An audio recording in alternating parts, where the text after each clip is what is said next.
Greetings, campers, and welcome back to another Camp Legend Lorcana video with me, Gibbles and Bits. Today, we're going to be talking about locations, as well as one of my favorite location-based decks that have come from the Into the Inkland set. So first off, let's talk about this new card type that we have gotten in this third set of Disney's Lorcana locations, and maybe where they are or are not useful within deck building or in gameplay to hopefully help you utilize them better. So locations are new, and they bring a different kind of aspect to your board where you gain passive lore at the beginning of each turn for the lore count that you see in the bottom right of the card here.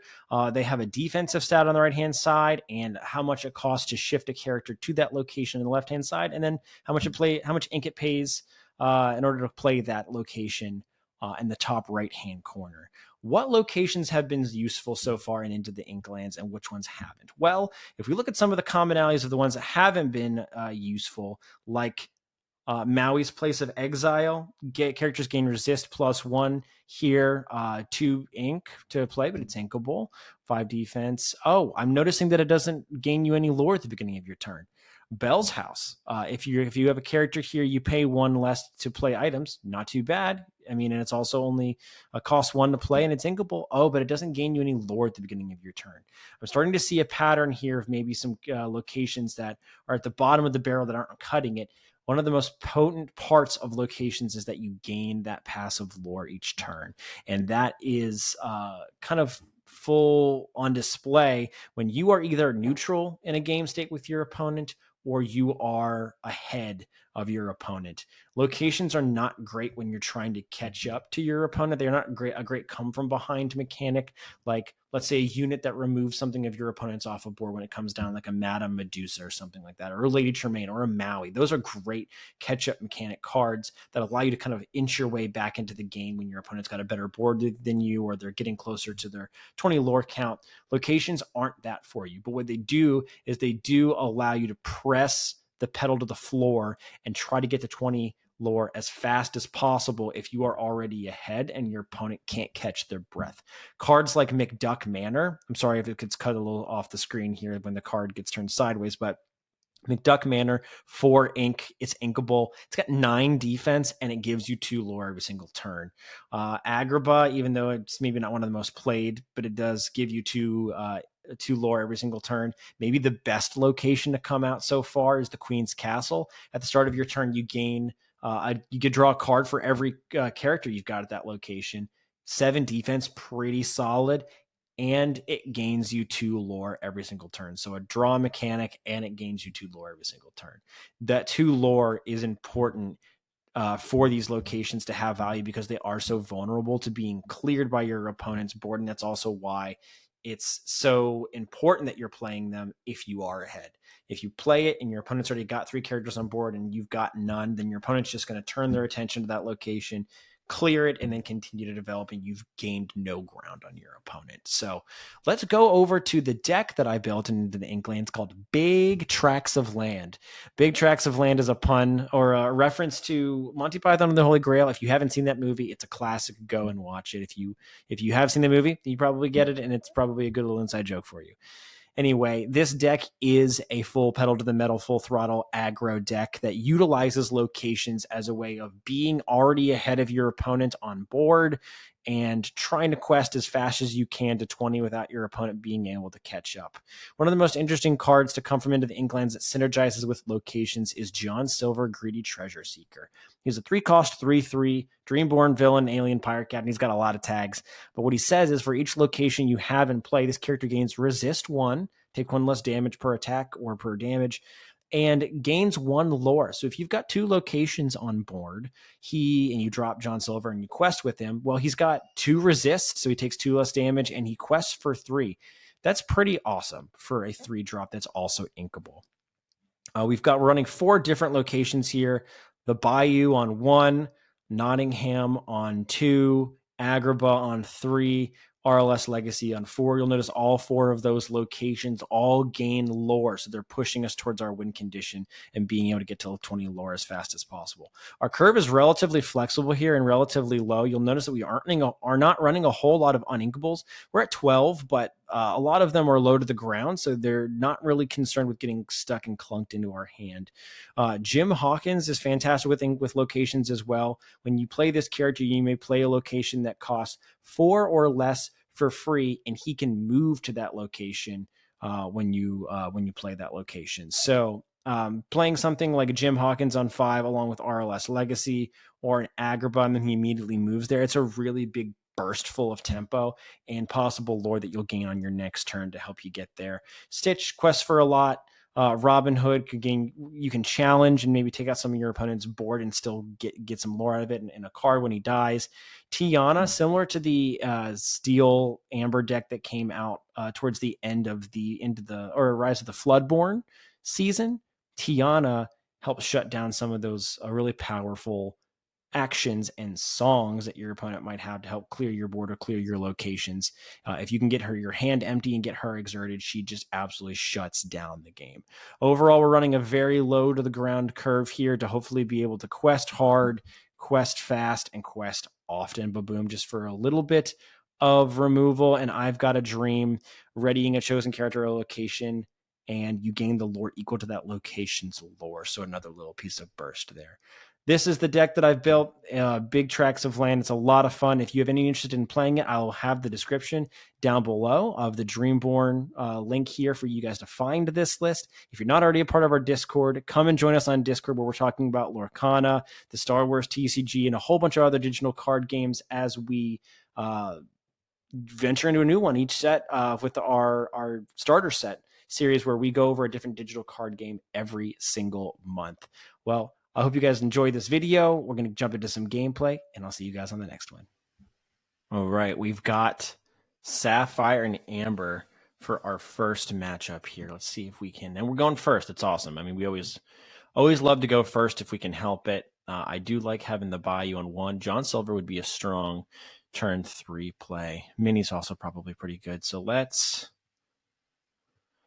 keep the Ba-boom just in case we need it, but we'll do that. Maybe we can find another location to play with John Silver. Oh, 3 minis. All right. Well, I'm okay getting rid of the I've Got a Dream for now. Let's go with the Bayou on turn 1. Location on. If he plays Pluto, we're going to get some decent leverage out of the Bayou. He's not going to have a 1-drop that's going to attack into our Bayou. And I'm actually a big fan here of maybe getting rid of Minnie Mouse. And let's just Ba-boom his Pluto. Let's stop the aggression. Now he actually has to start inking things. And he's got nothing on board at the moment to challenge us.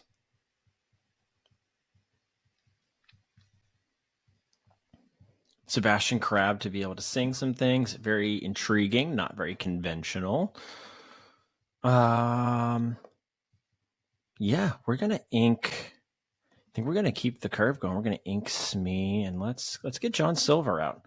We don't know if we're gonna draw into any other locations, but the minute we do, John Silver instantly jumps in value.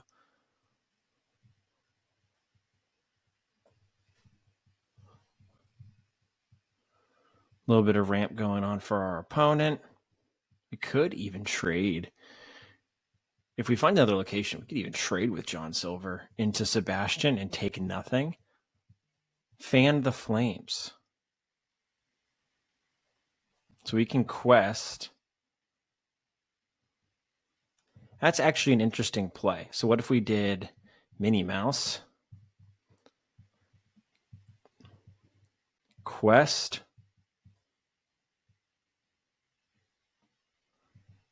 Played Fan the Flames. Cleared Sebastian.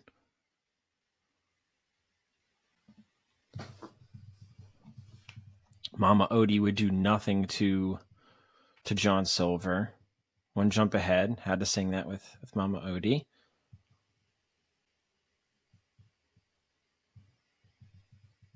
And we've got a really aggressive turn coming with Simba.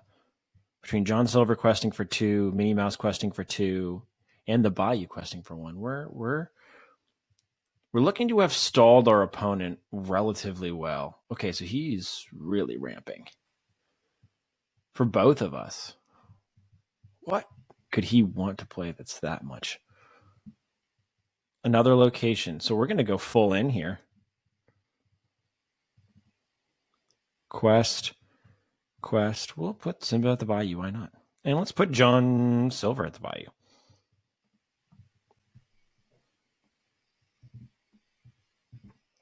Gaston. Believe it or not, we actually have lethal this turn.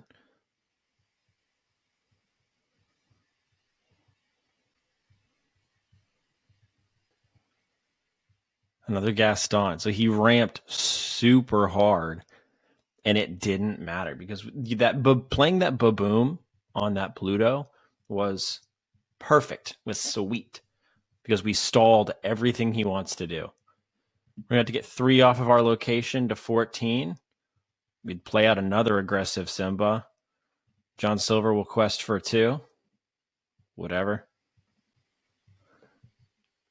Minnie Mouse will quest for 2. Oh, yeah, our opponent knew it, and we had Simba. We were actually 2 points over. All right, let's queue up another one. That was a good first game to showcase what happens if we get out ahead and our opponent can't interact with our board. If you're playing a very like mono deck, this deck definitely thrives. Bayou, Agrabah, okay, Captain Hook. Trying to think if this deck is probably going to play popsicles and things. I don't know if we need the Baboom out of the way. We do want the Tiana. That's pretty nice. I'll get rid of Fan the Flames too.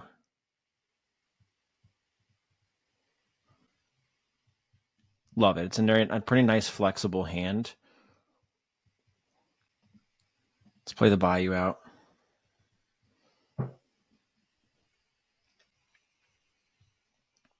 don't like that we have a defined 2-drop here, but we inked, or we mulliganed relatively aggressively to find a 2-drop. It just wasn't in the cards, literally, for us this time. That last game was a great showcase of kind of what I was talking about in the deck breakdown, though. If you get out ahead of your opponent, they just don't have the ability to deal with your units and your location. All right, so there's an ink. We're going to ink Fan the Flames. We'll play out Captain Hook. Put him at the Bayou. Sure, why not? And we'll pass. We'll gain another off of the Bayou. Tiana could be really crucial here for shutting down on, if we continue to be able to ink properly, shutting down on turn 5 or 6, especially since we went first too. There's our 2-drop that we would have loved to have seen. Let's ink Nottingham at this point. And let's go Agrabah. And we'll quest. Yeah.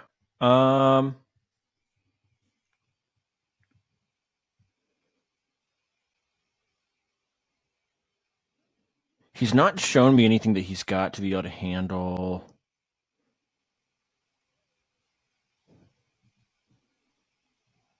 So we could get rid of... The decision here is, do we get rid of the Stitch, and next turn we have to get rid of the Prince, and then we can play like a Tiana or RLS Legacy, or do we give ourselves the flexibility? No, I think I still like the RLS Legacy. It's going to be hard enough to remove because we're so far ahead on board.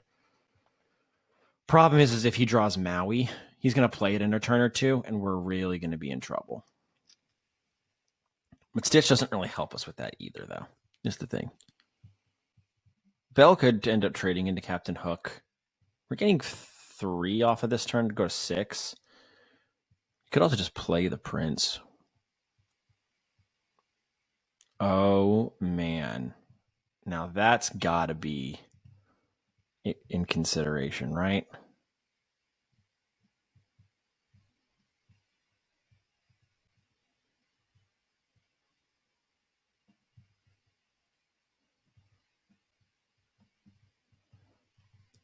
I still think Tiana is just a fantastic play here.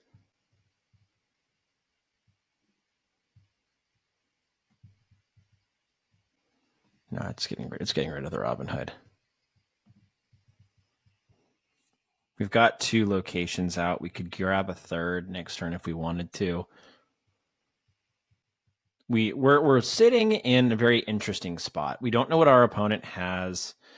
Madame Medusa would be able to clear Tiana if he has, or even if he be prepared.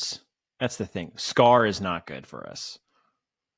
Being able to consistently get back and ready, because I was also going to be able to challenge our location. Scar is a hard counter to this deck.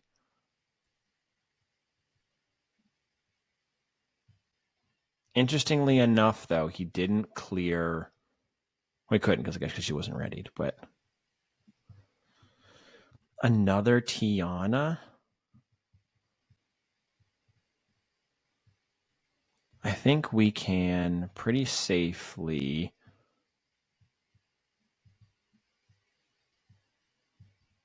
Because he's going to be able to clear our locations so easily.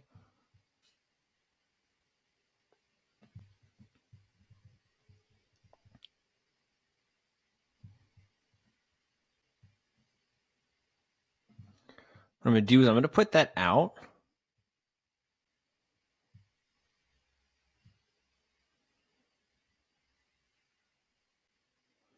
I'm going to force him. If I quest with Tiana, I force him to clear Tiana and then deal with a location.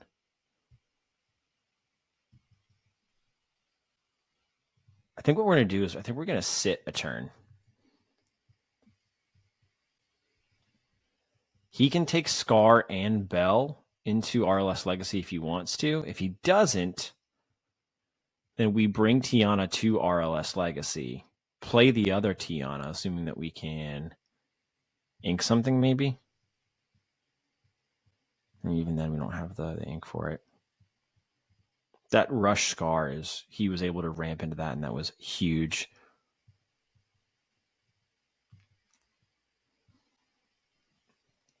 Maui. And so he found 2 very good Rush characters, and the rest will be able to take out Bell and Scar. And I think that's probably going to be our death sentence here.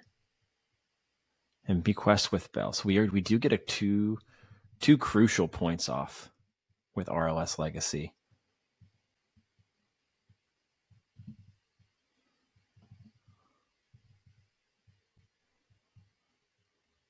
Now, I kind of want to save this Jim Hawkins in case we draw another location. But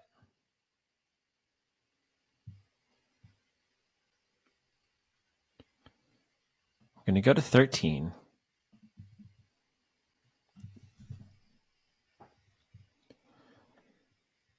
He's not showing a propensity for being able to handle our readied units. Not unless he wants to be prepared his own side.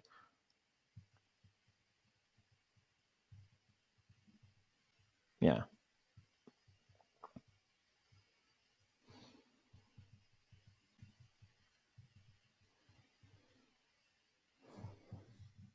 So this is kind of what we were hoping to see, is being able to play out a Jim Hawkins, bring out an RLS Legacy, move him there,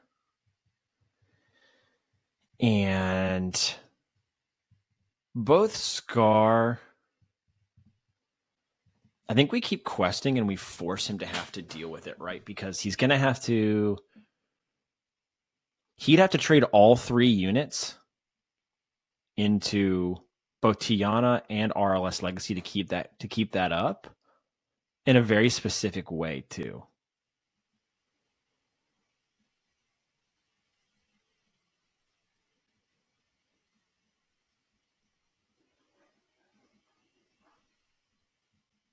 We get very dangerously close. We're very ahead on. Well, so he can ready Scar and then take Scar and RLS Legacy along with Maui.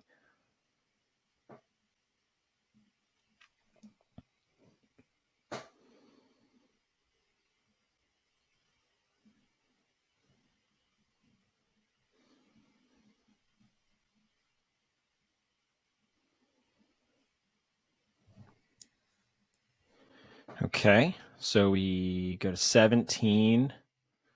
We drop John Silver. we're just going to continue to play and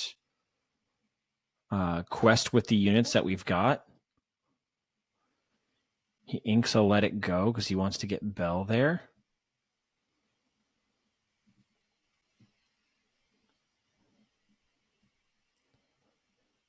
Sounds like he's going to run out of life on his challengers here very quickly. Let's see what we draw here. The worst thing we could probably draw is a Stitch because we can't play it. Another Jim Hawkins. I like that. So now we've basically said, okay, so could quest for 2, 14, 19. He's very, very close. We'll see if our opponent can get there. If he's got something in a bag of tricks, if he's got I Have a Dream, be prepared. That will do it. That will do it. Very well played game because we can't most likely clear the Montanui, and he's going to get that one extra lore from it. Very good game. That's a great showcase of also another well played location with the Montanui for that opponent's deck. Not necessarily a comeback mechanic, I wouldn't say, but it was. We were at almost a neutral game state. He used his characters to catch up in the lore count, but the location was kind of that finishing blow. All right, let's cue into one more.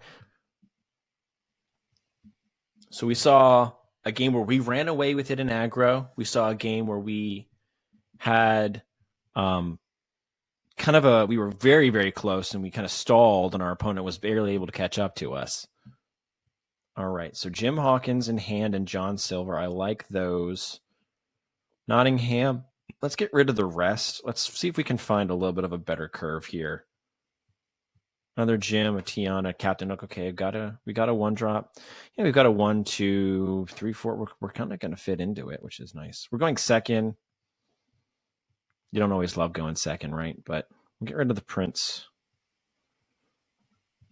Captain Hook on 1.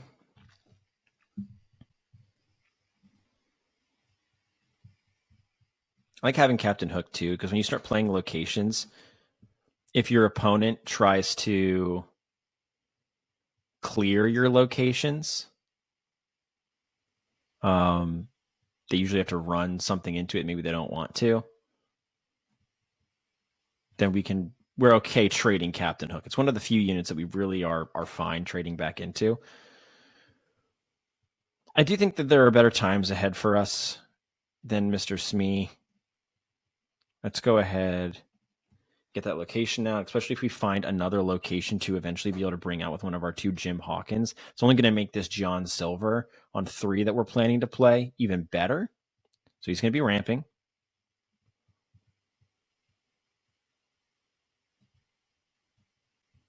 All right. Let's go ahead and get rid of one of our 2 Jim Hawkins here. Play John Silver. And quest. We're going to be next turn at potentially 7 or 8.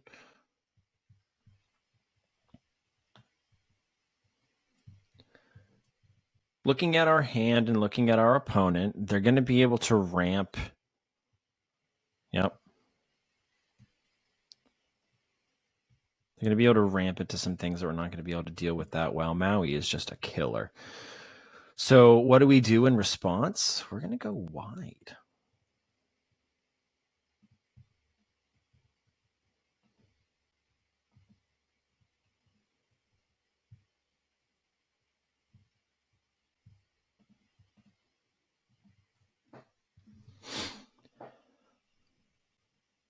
He could ink, Fishbone Quill, a second Maui.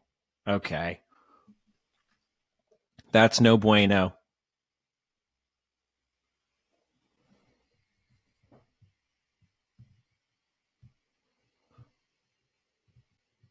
This is going to be another game where our opponent just is trying to catch us. And we're just questing in their face.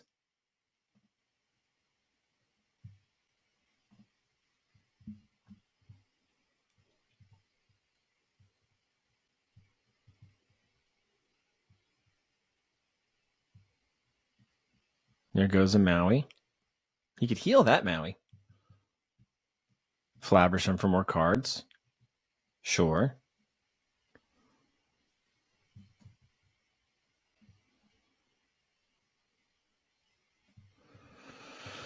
Okay. So we're going to do is we're going to play Tiana. Go to 12 with our one Tiana. And next turn, if we do find an ink, we can Agrabah, Simba. Let's see what our opponent does here. He traded Madame Medusa, Lady Tremaine, because it's our only unit out. It's always curious whether these decks are going to run Lady Tremaine or they're going to run Madame Medusa. Some run both. He had a third Maui in hand, too, so he was just full on the rush game. I see this is a point where Agrabah doesn't help us, because if we drop Agrabah, he's able to clear it immediately. Is it more of a distraction at this point to play it? Like if we end up getting a 5-drop, I probably drop Agrabah. I'd probably ink Agrabah for something else. Yeah, like I would so much rather ink Agrabah, play Minnie Mouse, play Simba. Basically say to our opponent, if you've got be prepared, you've got be prepared. But that's your answer. Bell. So this is similar to what our opponent did the last go around here.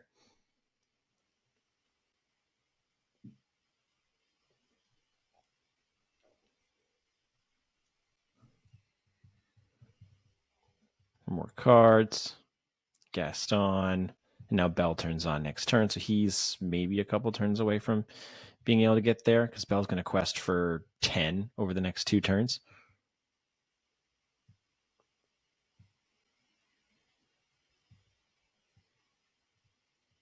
Another Flaversham. So he's digging hard for a removal answer, for like a be prepared or something. He's going to lose a big board if he does, though.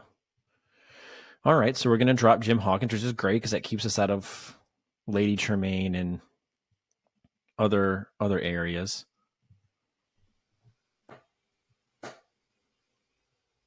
Or keeps us out of Madame Medusa levels. Monstrous Dragon. Who are you going after? Yep, because he can't deal with that. He can't deal with the evasive. He can kill Simba. Finding Monstrous Dragon was very, very fortunate for our opponent. What we have to find out, though, is can he quest a victory next turn? So you'd go to 7, 12. I think he can. We might be 1 short again, with red having enough removal. Baboom. Baboom is interesting. Do we have enough to take out any of his units? We have, so we'd quest a 19. Let's count. 13, 14, 15, and then Bell would get him to 20, 22. So he's 3 over. Do we have the ability to kill anything impactful enough with a Baboom? I don't think so. We kill the Maui. Jim Hawkins will get us to 19 and he can quest out. So once again, one of the best control decks after drawing all of the different rush that they had.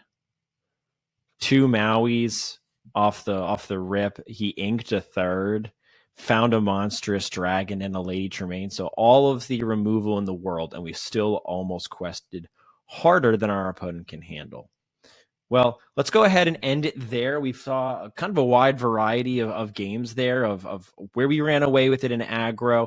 We competed in the mid game, barely came up short just off of some unlucky draws.